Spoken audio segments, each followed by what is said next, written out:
देश में होने वाले लोकसभा चुनाव के पहले मध्य प्रदेश में कांग्रेस को आज बड़ा झटका लगा, जहां दो पूर्व विधायक सहित पूर्व केंद्रीय मंत्री सुरेश पचौरी के भाजपा में शामिल होने के बाद कांग्रेस जहां बीजेपी पर आरोप जड़ रही है, तो वहीं भाजपा इसे खिसियानी बिल्ली खंबा नोचने वाली कहावत बता रही है। वहीं आपको बता दें, कांग्रेस के पूर्व विधायक संजय शुक्ला और विधायक पटेल के भाजपा में शामिल होने के बाद पूरे प्रदेश के साथ इंदौर की राजनीति में कांग्रेस को आज बड़ा झटका लगा है, जिसको लेकर भाजपा इसे अच्छा मान रही है।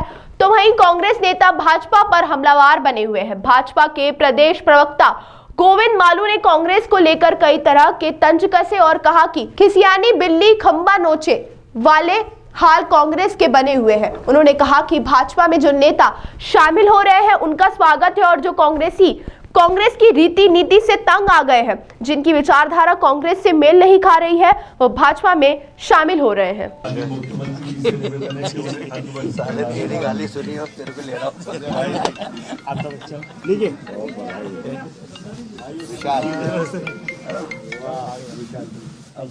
इसके पहले भी हुए हैं अनेक दलों से लोग जो भारतीय जनता पार्टी की विचारधारा, कार्यपद्धति और देश के विकास के साथ आना चाहते हैं, और कांग्रेस की राष्ट्र विरोधी नीति और संस्कृति विरोधी नीति, जिन्होंने राम मंदिर के निमंत्रण को अस्वीकार करके और उस वोट बैंक की राजनीति करके पराकाष्ठा कर दी भारत की सनातन संस्कृति के साथ जो मजाक कर रहे हैं, ऐसे कई सारे लोग जो मन से दुखी थे, पीड़ित थे, उनकी उपेक्षा से पीड़ित थे, उनके नेतृत्व की संवादहीनता से पीड़ित थे।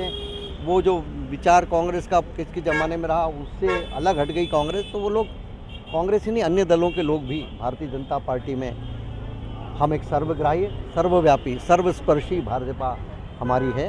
हम किसी के लिए दरवाजे बंद नहीं करते, लेकिन हम ऐसे लोगों को जो हमारे इस विचारधारा के साथ आना चाहते हैं, हम उनका स्वागत कर रहे हैं और करेंगे भी। सर, कांग्रेस के एक प्रवक्ता का आरोप है कि का पेच फंसा के या आर्थिक रूप से किसी तरह से दबाकर शामिल कर किया जा रहा है पार्टी। कांग्रेस के प्रवक्ता और कांग्रेस पार्टी को क्या वो भ्रष्ट मानते हैं? कि भ्रष्ट हैं वो? अपने कार्यकर्ताओं को भ्रष्ट मान रहे हैं कांग्रेस। बड़ा मुझे तो हास्यास्पद लगता है उनका बयान। ईडी की कार्रवाई, अरे हम भी विपक्ष में रहे हैं कई वर्षों तक, हम पे भी खूब प्रताड़ना झेली है। 18 महीने में जेल में रहने के बाद हम नहीं टूटे हैं।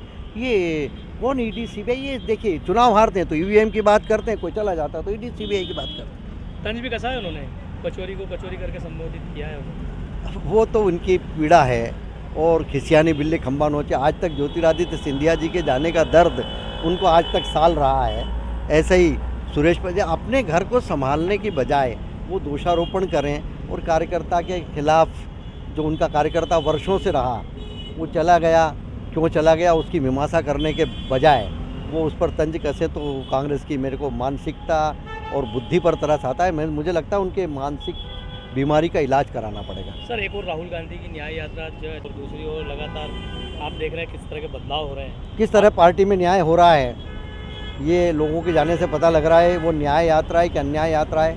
वो कितना गंभीर आदमी है कि देश में बिना किसी मुद्दे के निकल पड़े हैं। इधर चुनाव हैं तो उनसे तंग आकर, उनसे दुखी होकर, उनसे आजीज आकर बिना किसी निरुद्देश्य वो यात्रा निकाल रहे हैं। जिन्होंने देश में अन्याय किया, लगातार जनता पर अन्याय किया, अपने कार्यकर्ताओं पर अन्याय किया, वो न्याय यात्रा निकाल रहे हैं। तो वो लोगों ने कहा कि हम न्याय हमारा कर लेंगे, भाई आप आपकी न्याय यात्रा निकालो।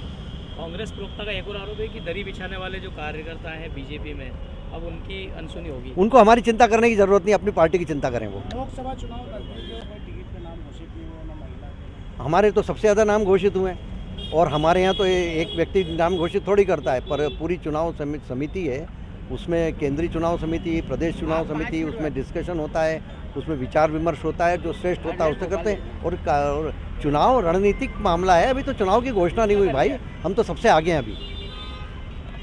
ताज़ा खबरों के लिए सब्सक्राइब करें JSR टाइम्स और साथ ही नोटिफिकेशन पाने के लिए बेल आइकन को दबाएं।